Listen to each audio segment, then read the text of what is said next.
Hello and welcome to the Listening Post's unboxing channel on YouTube. Today I'm unboxing one of the most anticipated and exciting new products from NAD, their C700.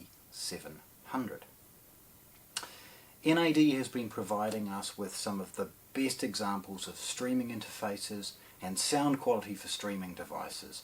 Their Node, Node 2, Node 2i and their brand new one, the classic Node version 4, has been hugely well received. To complement their streaming, they've always produced something like the Node or Power Node, designed to couple directly with speakers. In NAD's Master series, they produced the M10, and go search that video. I'm enamoured by it. I love it. The M10 featured a full colour touchscreen and the Master series amplification stages, but it wasn't necessarily a price point that everyone was going to be putting in their living room. So NAD and this product is a hybrid of both of those designs. Take what they knew about the Power Node, take what they knew about the Master Series M10, and consolidate it down to a far more affordable product. It sounds superb. It's got 80 watts a channel on board, and look how small it is. And we haven't even seen it yet. Yet a colour display and a basic rotary encoder rather than a touchscreen to bring its control and other costs down to deliver to us such an affordable, wonderful sounding product. So, let's have a look. NAD, all of their packaging is pretty muted. Apart from the fact this may have been opened to add a New Zealand power cord, everything is as you would see it when it's delivered to your home. Basic NAD logo and black printing on a brown box.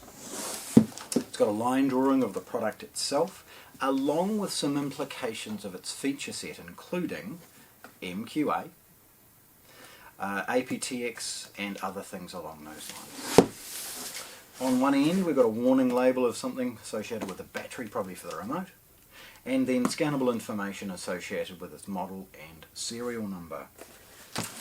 On the opposite side, we've got a line drawing associated with the inputs and outputs, along with a few other things associated with BluOS and Apple and other logos. And then finally an emulation of the model and serial number on the opposite end. Opening these things, as always, really easy. It's sealed with packing tape, and in the middle of it a big circular factory seal, so that you know that you're getting something that hasn't been tampered with.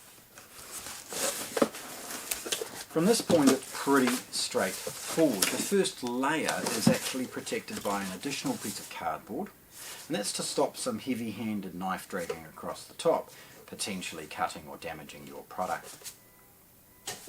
Next layer in is some basic information, including what you'd expect to see in the box and some basic plug in and outs and things along those lines. There's closed cell foam with a big layer. Look at that, beautifully made specifically for the product. A little hole to ensure you can get it out pretty easily. And then the product itself. Now, being relatively compact and lightweight, there's no need for me to tip the box over, but we will pause and put that off to one side as we drill into the rest of the packaging. Revealing the last piece of closed cell foam, we've got, I don't know, 5-6 centimetres of additional area for the accessories. That's the box on the bottom, which once removed, get rid of that. Let's pause and have a look at the accessories they provide. It's not sealed, and inside we see an elaborate amount of cut foam, not much more. I would suggest the packaging, given its cutout, has been allowed for a potential remote control for another model, or in other countries the ability to add a remote along with its batteries. But all we see is a New Zealand IEC power cord. Right, the product itself. Again, it's sealed with a sticky dot, and opening that's relatively straightforward, a simple nick and tear. Opening it from the back, we can discard now the desiccant bag that's done its job to keep it fresh. and then slide the product out of its protective bag. The product itself is a very similar form factor to the much better Master Series M10. You'll see it's kind of square and compact. The top plate is not only a heatsink, but it allows a little bit of airflow without it looking like a grill.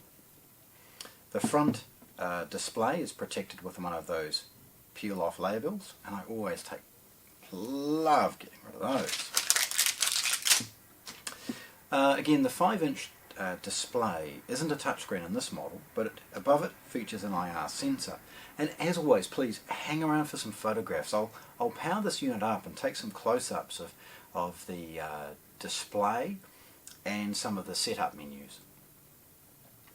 Along with the coloured display, we see some basic left and right arrows for the buttons associated with navigation, and then a rotary encoder for volume. Pushing it, you get a good nice click associated with entering your options and to continue on. Tilting it forward, we see a beautiful elegant top with the NAD logo and the model number, the C700. Looking at it from the side, we see some beautiful curves as that front curves around or moulded around to the back of the unit. Although before I go there, let's pause and have a look at the base. The heatsinks and other things like that allow the unit to be relatively compact, and airflow is managed in and out in ways to ensure it doesn't need a fan. The feet, or at least a strip, is rubberized to ensure it doesn't need little feet, and it allows again enough airflow to keep this product cool even in the most demanding situations. Looking at the back, clearly the first thing you see is a large set of binding posts for its output.